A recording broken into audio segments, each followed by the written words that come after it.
Bon bah bonjour à tous, une nouvelle vidéo. Aujourd'hui on est chez Claude, on a été invité chez un collègue agriculteur entrepreneur dans le Loire-Atlantique.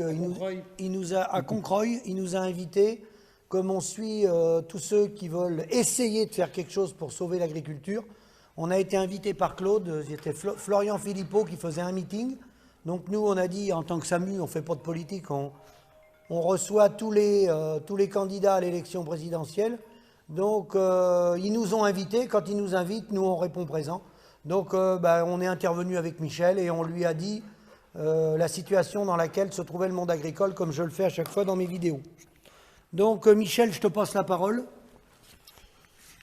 Ouais, bon, ben, vous nous connaissez.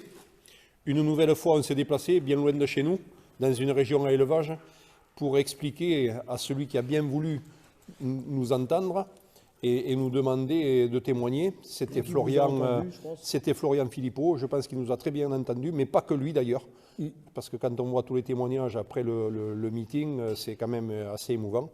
Donc j'ai pu expliquer que pas mal de fois on s'est déplacé, même souvent pour porter à manger, vous m'entendez bien, à manger à des paysans qui n'ont même plus à manger. Vous avez bien compris ce que je dis. Je ne vous parle pas de la détresse qu'on peut vivre au quotidien, je ne vous parle pas des suicides, je ne vous parle pas de tout ça. D'ailleurs, si j'ai fait l'effort de venir, parce que c'est quand même 2 tours dans la semaine depuis le Gers, c'est pas rien, on fonctionne tout sur nos deniers, donc j'en profite pour faire un petit appel à ceux qui pourraient venir souscrire au SAMU. Ça ne coûte pas cher, c'est 30 €, ça nous aide et ça sert à sauver du monde. Mais si j'ai fait l'effort, c'est que juste à côté de chez mon ami qui m'a invité, il y a eu encore un suicide, le gars est tout juste enterré. Vous le savez, j'ai mis dans les réseaux, j'ai sollicité tous nos beaux politiques, tous ceux qui se targuent, tous ceux qui se vantent, tous ceux qui mettent des barrières, tous ceux qui mettent des sentinelles, n'est-ce pas, monsieur de Normandie, votre système de sentinelles pour s'occuper et prévenir le suicide, ça ne fonctionne pas, ça ne fonctionnera jamais, parce que vous demandez aux bourreaux d'aller sauver des paysans. C'est manqué, monsieur de Normandie, c'est sur des gens comme nous qu'il faut vous appuyer, et pas ailleurs, d'accord ? Je pourrais en dire, mais bon, Claude, tu nous as reçus, tu vas nous dire un petit peu quelques mots, parce que sur l'agriculture et l'entreprise, on en connaît un rayon tous les deux. Et tu peux nous parler un petit peu de ça, de la relation et de ce qui s'instaure dans les campagnes au fur et à mesure de la détresse paysanne, si je peux dire. Oui, alors bonjour à tous. J'ai accueilli donc Philippe et Michel depuis ce matin, donc pour le fameux meeting à Philippot qui a fait un petit peu de bruit sur la commune de Concreuil. 600 personnes, non ? Je pense au moins, même 700 de ce qu'on me disait.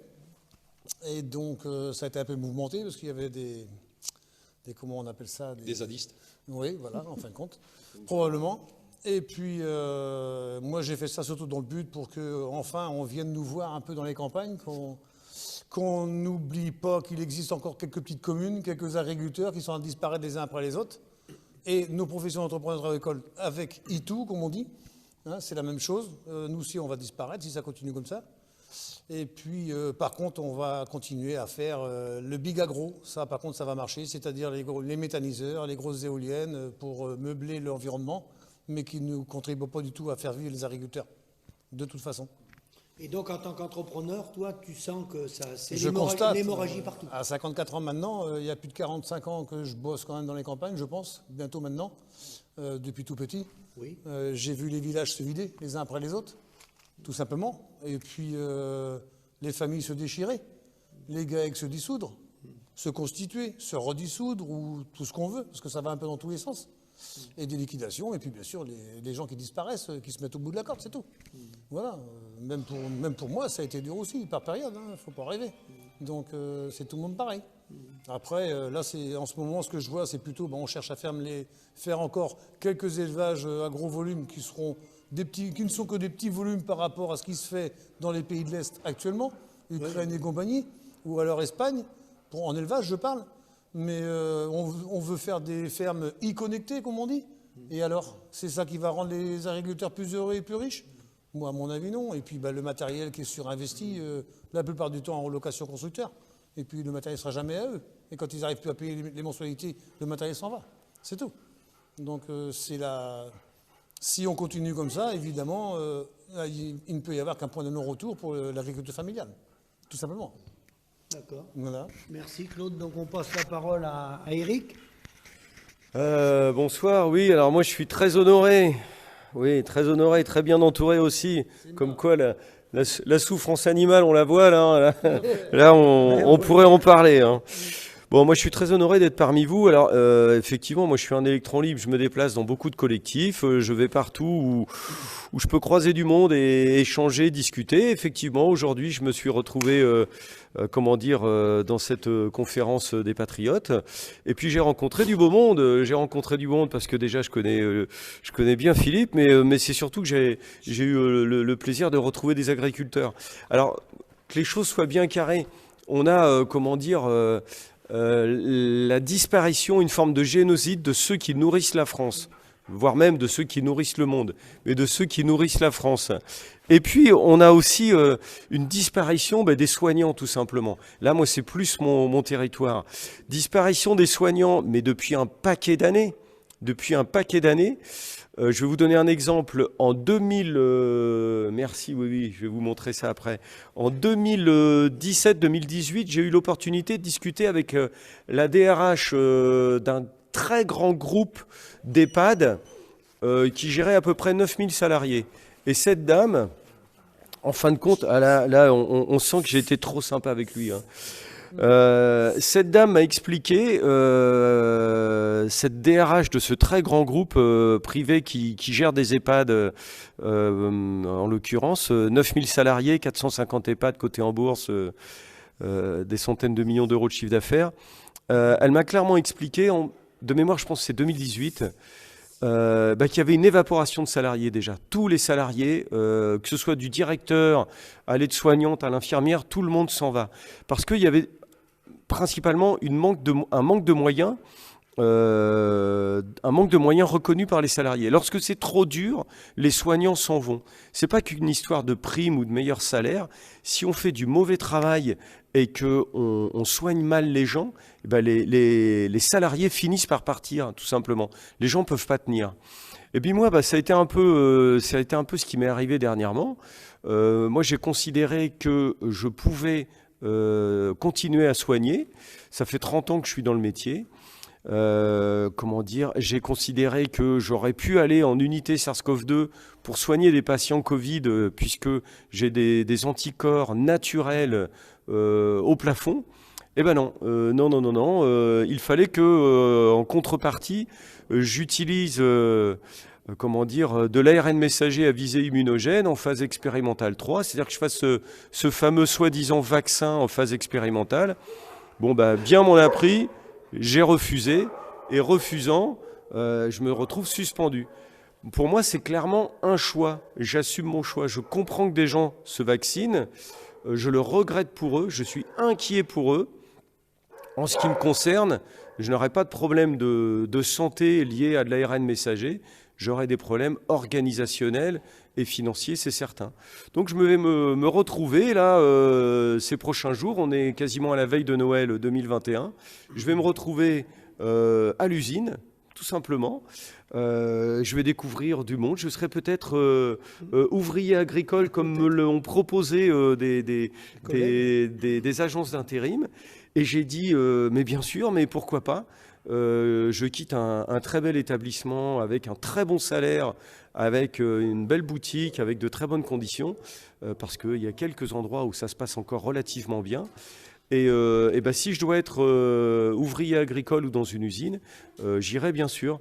En fin de compte, j'ai pas de problématique particulière là-dessus. J'insisterai sur 2 éléments.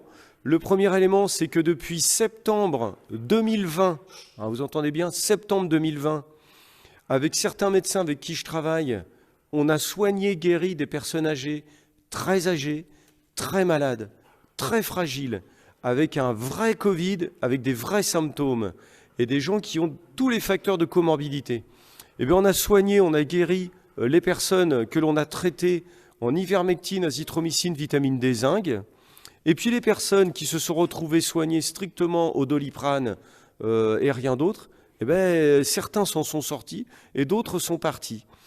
Donc pour moi, pour beaucoup de mes collègues, c'est absolument insupportable. Voilà. Donc moi, à un moment donné, la fête est finie, on arrête de dire n'importe quoi. Bien sûr qu'on peut guérir et soigner. J'espère que cette vidéo ne sera pas censurée par rapport à ce que je dis.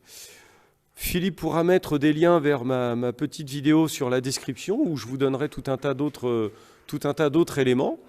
Et puis autrement, vous savez que Darmanin a sorti les brigades sanitaires. Il a sorti un terme, il faudrait créer des brigades sanitaires pour aller contrôler les gens et être un petit peu plus dans la peur. Je vous fais là une petite parenthèse. On est bien d'accord que là, en décembre 2021, toutes les informations se confirment. Le dernier variant à la mode, Omicron, est effectivement particulièrement contagieux et effectivement se dirige de plus en plus vers le danger d'un rhume. Hein. On se retrouve avec un rhume et on a la France, on a tout le monde qui est paniqué par rapport à ça. Donc je ferme cette parenthèse. Il y a donc une mascarade de la peur. Et puis les enfants, les petits là, on leur met dans les écoles des masques. Il y a une loi physique qui s'appelle le nombre multiplié par la concentration, enfin, le nombre est égal à la concentration multipliée par le volume. N égale C fois V. C'est un mensonge que de faire croire aux gens qu'ils peuvent s'attraper le Covid à l'air libre. Et c'est complètement stupide que de mettre des masques à l'air libre pour se protéger, c'est complètement faux. Et les enfants, leur coller des masques, qui plus est pendant les cours, mais en plus dans la cour de récréation, mais c'est complètement crétin. Donc puisque c'est crétin, puisque moi j'ai perdu mon salaire, je suis à zéro, et puisque j'en ai plus rien à faire, eh ben, je me suis dit, mais réfléchissons. C'est simple, soit vous êtes isolé, souffrant, triste, et d'une façon ou d'une autre, vous avez peur en regardant la télé, vous allez donc devenir des gens silencieux, calmes, et vous le voudrez ou pas, vous deviendrez obéissants. Ça, c'est la première possibilité, c'est ce que vous vend la télévision. Ou alors, il y a la possibilité de se regrouper, d'être en fraternité, en camaraderie, et de se marrer et déconner. Alors moi, quand quelqu'un dans la rue me dit « mets ton masque ou mets-le un peu plus haut », à la boulangerie, sur le marché, avec le gentil policier municipal qui me dit « monsieur, mettez votre masque dans le marché », eh ben voilà ce que je fais.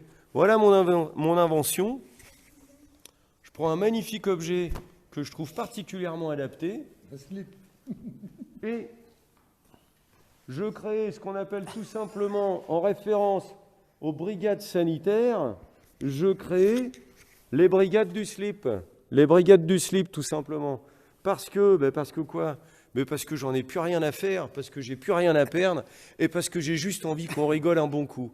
Et vous verrez que la grande panique de ceux qui nous dirigent, c'est la vérité de ce que disent les copains, la vérité de ce que moi je peux dire, c'est aussi les démarches juridiques, ça leur fait peur, vous pouvez en être certain. Et la chose qui leur fait le plus peur, c'est la déconnade, parce que la joie est une force, et un groupe qui rigole, qui est dans la vérité, impossible à arrêter. Voilà mon message. Les brigades du slip, vous allez en entendre parler, vérifiez bien le sujet. Donc, vous avez vu cette vidéo, et c'est une des plus importantes qu'on ait jamais fait. Pourquoi ? Mais parce que ce soir, vous aviez les deux professions qui sont capables de sauver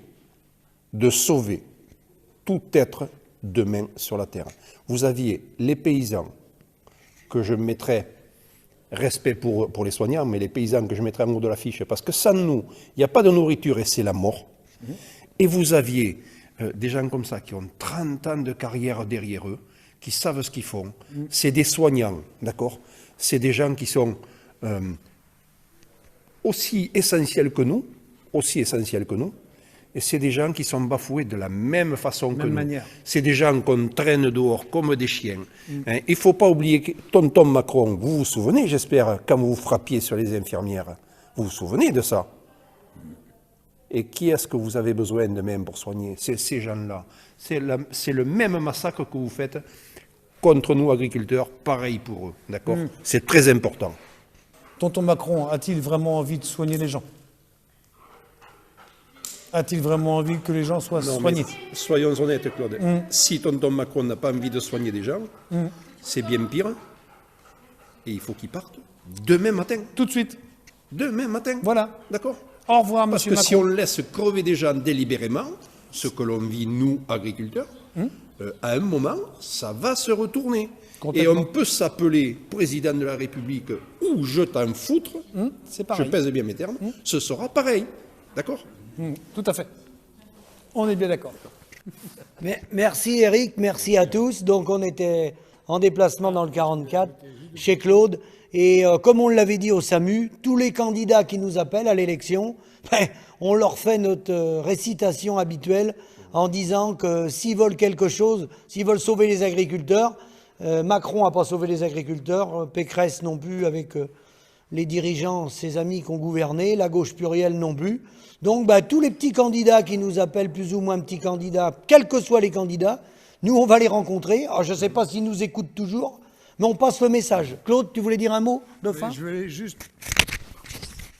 voulais juste ajouter un grand merci à Florian d'être venu nous voir dans notre petit trou du cul du monde. Tu veux qu'on dire à appelle ça. Florian Philippot? À Florian Philippot, évidemment. Il prouve qu'il est proche du peuple, surtout, et qu'il vient voir ce qui se passe dans les Oui, campagnes. il est venu écouter des petits paysans. C'est ça, tout à fait. Voilà. Donc Et on puis- pense que certains qui se comportent comme des bourgeois, Ouais. on leur demande de venir chez nous. Parce que nous, on n'est pas à les recevoir, les autres. Tout à Il faut fait. qu'ils viennent chez nous. Tout à fait. Voilà. Mais au moins, lui, il est venu. Bon. Et on ne peut pas refaire le projet là-dessus. Merci. Hein. Il n'y a pas de Merci, quoi. Claude, à C'était de bientôt. bon cœur.